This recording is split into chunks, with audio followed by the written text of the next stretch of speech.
When the BBC announced in 2022 that Doctor Who would partner with Disney Plus, it was hailed as a bold leap in the streaming age, a plan to turn a venerable British icon into a global franchise. The aim was to marvelise the series with cinematic budgets, glossy marketing and an audience stretching from Cardiff to California.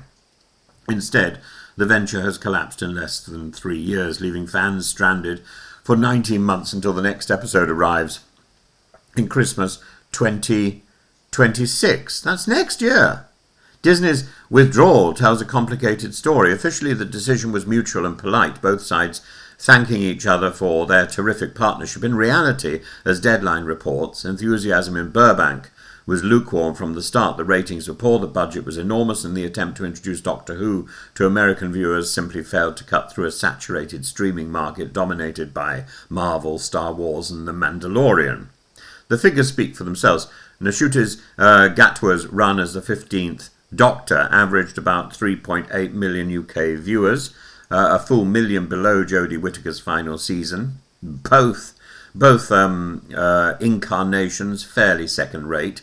In the United States, the show barely registered on Nielsen's streaming charts. For Disney, paying around 8 to 10 million per episode for a property that generated little buzz or awards recognition was no longer viable. Then came the culture war angle. The series under Russell T Davies proudly embraced diversity, casting a black doctor featuring trans actress Yasmin Finney, a drag queen villain, and a same-sex romance. To many of us, this was perfectly in keeping with the show's moral DNA.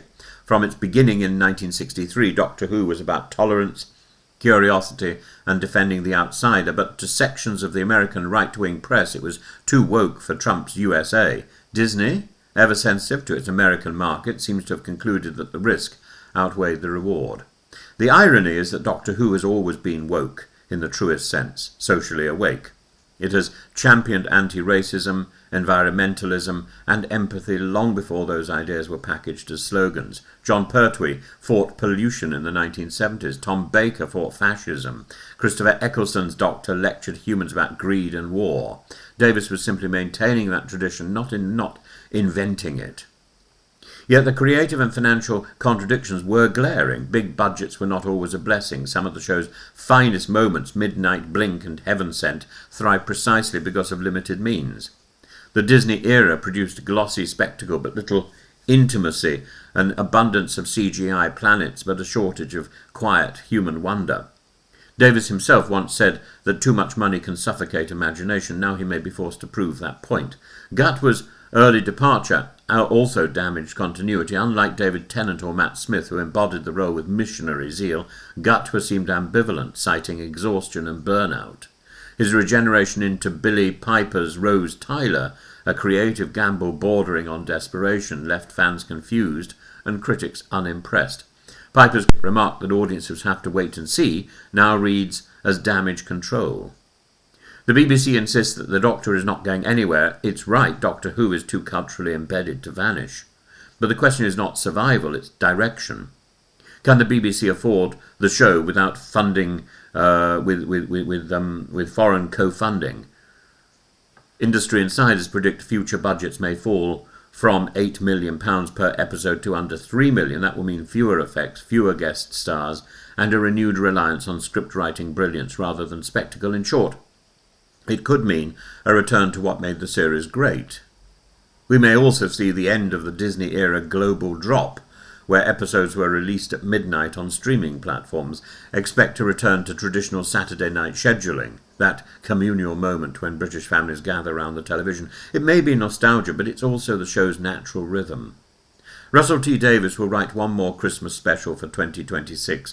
The War Between the Land and the Sea will air later this year, and then who knows? The showrunner himself admits that conversations are underway about his successor. Perhaps Doctor Who needs once again to regenerate both literally and creatively. In truth, this setback may be a blessing in disguise. Disney's money brought grandeur but not love. It turned Doctor Who into an expensive curiosity rather than a beloved eccentric. Freed from corporate supervision, the BBC can rediscover the show's distinctively British heart, witty, strange, moral, unashamedly clever. Doctor Who has survived cancellation, ridicule, countless regenerations. The TARDIS has crashed before, but it always rises again, a little battered, a little wiser, and ready for another impossible journey through time. The question, as always, is not whether the Doctor will return, but what kind of universe awaits when those blue doors finally open again.